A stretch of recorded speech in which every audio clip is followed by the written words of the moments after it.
रिया चक्रवर्ती के भाई की हाल ही में रिहाई हुई। वहीं कॉमेडियन भारती सिंह और उनके पति हर्ष की हाल ही में गिरफ्तारी हुई।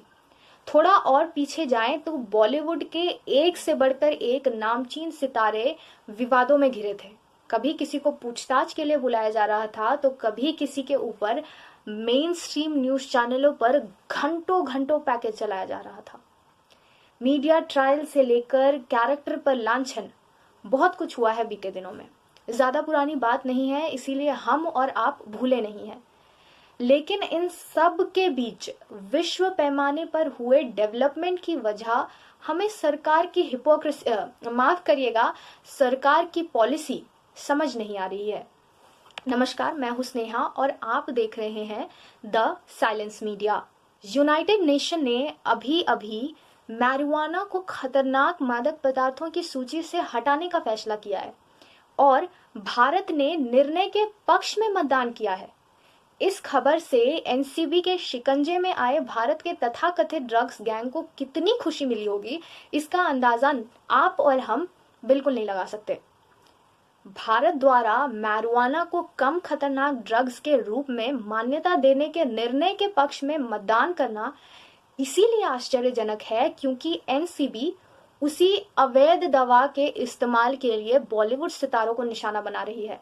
हालांकि भारत सरकार द्वारा यूनाइटेड नेशन में किए गए वोट का कोई विवरण नहीं दिया गया है। सूत्रों का कहना है कि यह निर्णय डब्ल्यूएचओ द्वारा मैरिजुआना को संबंधित मेडिसिनल यूज और सिफारिशों से जोड़ा था।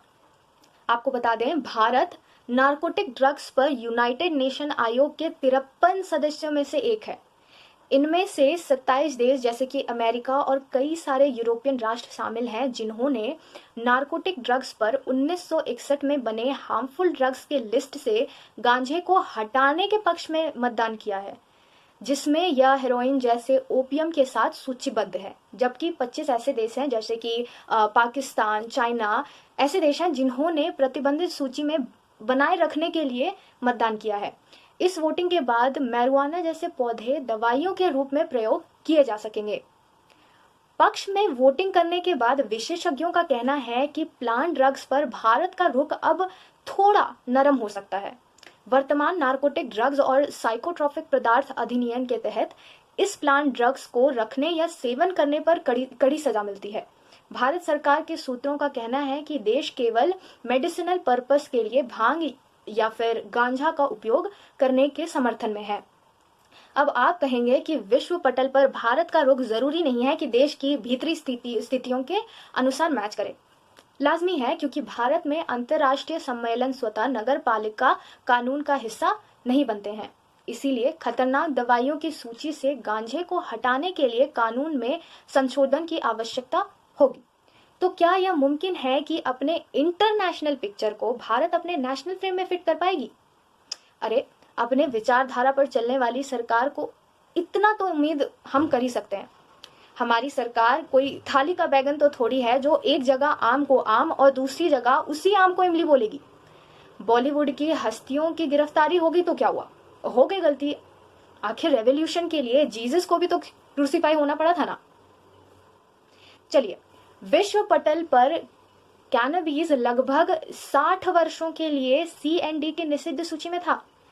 इसके उत्पादन, आपूर्ति, खपत और यहाँ तक कि चिकित्सा उद्देश्यों के लिए उपयोग पर सख्त नियंत्रण था। अमेरिका ने 1961 में भांग के सख्त नियंत्रण के लिए जोरदार प्रचार किया था क्योंकि इसने इसके उपयोग को आपराधिक बना दिया था। अब कई अमेरिकी राज्यों ने भांग को प्रतिबंधित सूची से बाहर कर दिया है। तो हम तो ठहरे अमेरिका के खास यार, उनकी तरह बनना है तो उनके पद चिन्हों पर तो चलना ही होगा ना। वैसे देखा जाए तो गांजे के साथ हमारा पुरखों की दौर से नाता है। तो लाजमी सी बात है, हमारी सरकार, राष्ट्रवादी सरकार, हमारे राष्ट्र के पुराने गौरव को लौटाने के रास्ते पर पहला कदम तो रख रही है। खैर, अब यूनाइटेड नेशन ने इस वोटिंग में ये तो साफ कर दिया है कि भले ही कानून के नाम पर गिरफ्तारी हो रही हो, मगर किसी ने वैचारिक तौर पर बहुत बड़ी गलती तो नहीं की है। मतलब पढ़कर, रिसर्च करके रिया और भारती जैसे गुनहगारों को गुनाह तो माफ किया जा सकता है ना।